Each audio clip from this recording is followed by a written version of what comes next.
At the peak of the Dwapar Yuga age, an epic was brewing in the mind of the great sage Vyasa. His hand, unable to match up to the speed of his mind, he began his search for a writer who could keep the pace with the swift storytelling of his mind. He felt Lord Brahma would provide a solution for his predicament, and thus sat in penance to invoke the Lord. Lord Brahma, on appearing before him and hearing the issue, suggested Lord Ganesha as a perfect candidate for the job. Sage Vyasa set out to meet and narrate the epic to Lord Ganesha. Ganesha was excited on hearing the story, but set forth a condition before he accepted the job. He insisted that once he put his pen to paper, he shouldn't stop writing.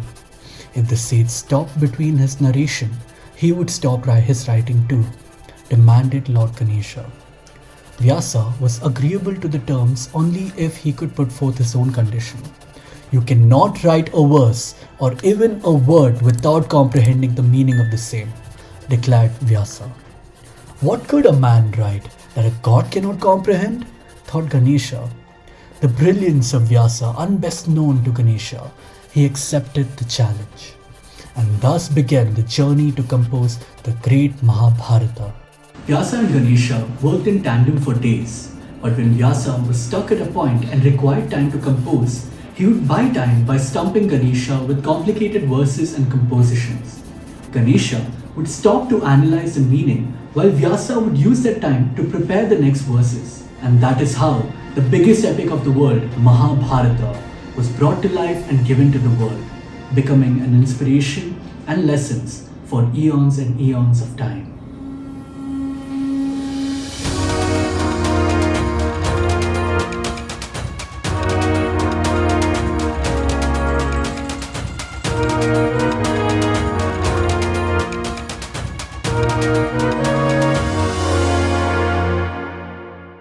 Once upon a time, in the capital city of Hastinapur, King Shantanu of the Kuru Dynasty was out hunting as usual.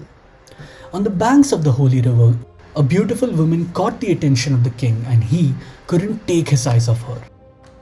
Losing his heart to her, he politely asked her hand in marriage. The lady, though not averse to the thought of marriage, cautioned the king that her conditions could prove too hard for him to fulfill. But he, without thought and desperate in love, agreed to fulfill the promises. The lady continued on, ignoring the king's comments. You can never find out about who I am or where I have come from. You will neither stop me from doing anything nor question any of my actions.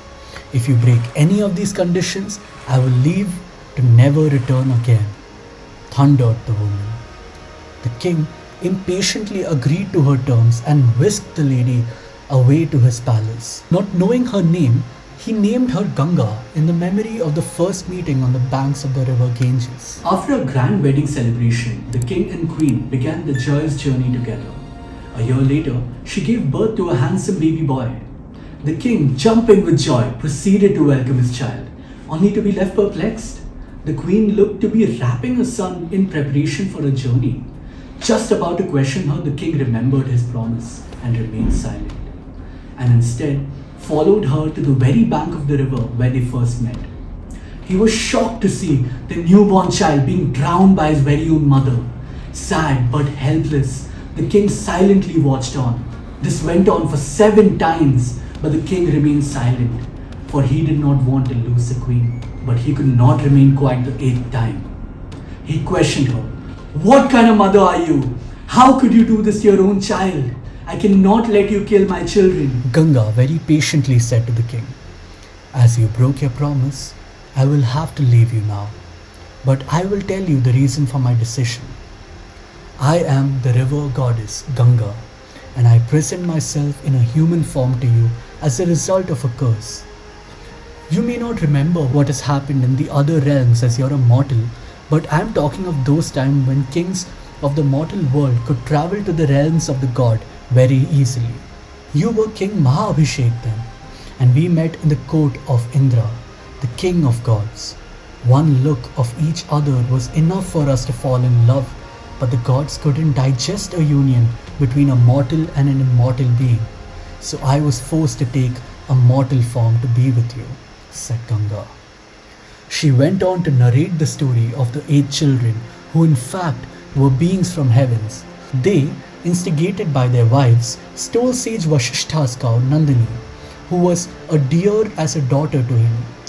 Drunk with arrogance, they paid no heed to the sage's ascetic abilities.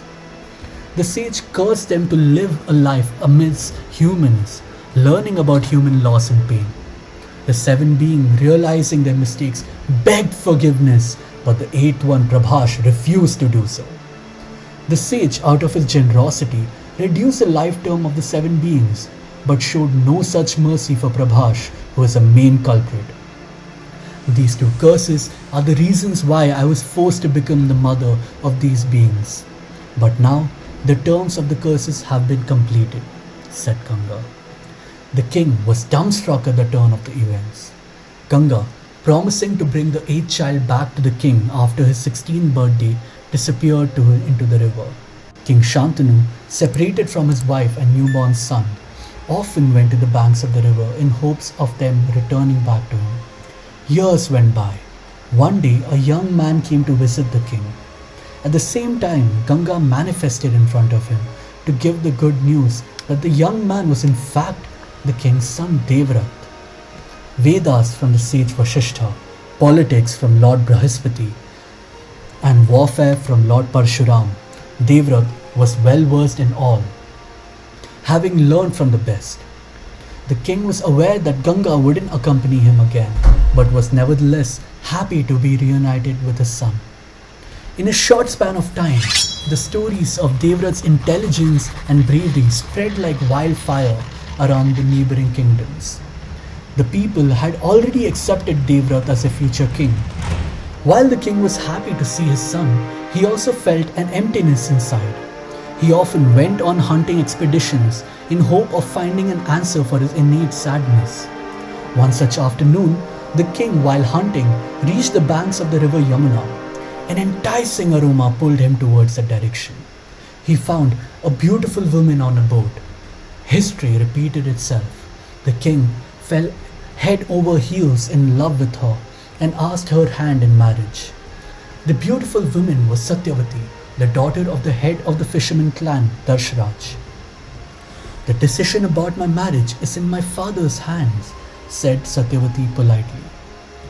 Shantanu wondered why anyone would have a problem giving their daughter's hand in the marriage to the king of Hastinapur. But the king, on meeting Darsharaj, politely asked for Satyavati's hand in marriage. Darsharaj humbly asserted that it was indeed a privilege for his daughter, but doubted whether she would get the deserving position of respect befitting her, and therefore politely refused the proposal. The king, not used to taking no for an answer, pressed him to reveal his true feelings. Darsharaj, well aware of Devrath's abilities, knew he was the true heir of the kingdom and felt Satyavati's children would be left with no power and position. If you still want to marry my daughter, you will have to promise me that her son will become the future king of the Kuru Dynasty. The king left in fury but could not get Satyavati out of his heart.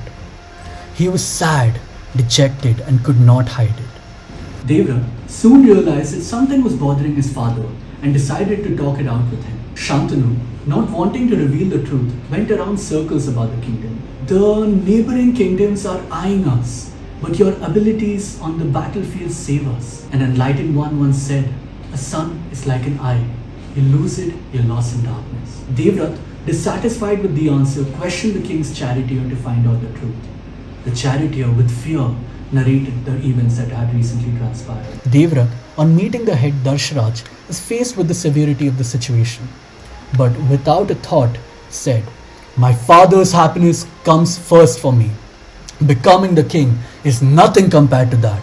I promise you that the future king of Kuru clan will be Queen Satyavati's son. He will be the next heir to the throne. But Darsharaj interjects that Devrath's son will not do the same favor and fight for his rights. My grandson could be thrown out, or there could begin a war within the house, said Darsharaj. Devrath promised Darsharaj that nothing like that would happen. He then took a dreaded oath, with the gods and goddess bearing witness. I shall remain a bachelor unmarried for the rest of my life, roared Devrath. The gods, goddesses from heaven showered him with flowers with name Bhishma, Bhishma, resounding all over. As a bearer of such terrible oath, Devrath was honored by the name Bhishma. Darsharaj happily sent his daughter off with Bhishma. King Shantanu and Satyavati have a grand, lavish wedding ceremony with the king unable to hide his happiness. But when he was made aware of the terrible oath taken by Devrath, he saddened and worried. Touched by his son's selfless devotion to his father, Shantanu grants him a boon to die at his own free will. Thus begins the story of the great Bhishma, a pivotal character in Mahabharata. Coming up next on the Tales of Mahabharata by Banyan Tree Stories. Hope you liked the video. Stay tuned for the next episode by Banyan Tree Stories. Don't forget to share, like and subscribe to the channel.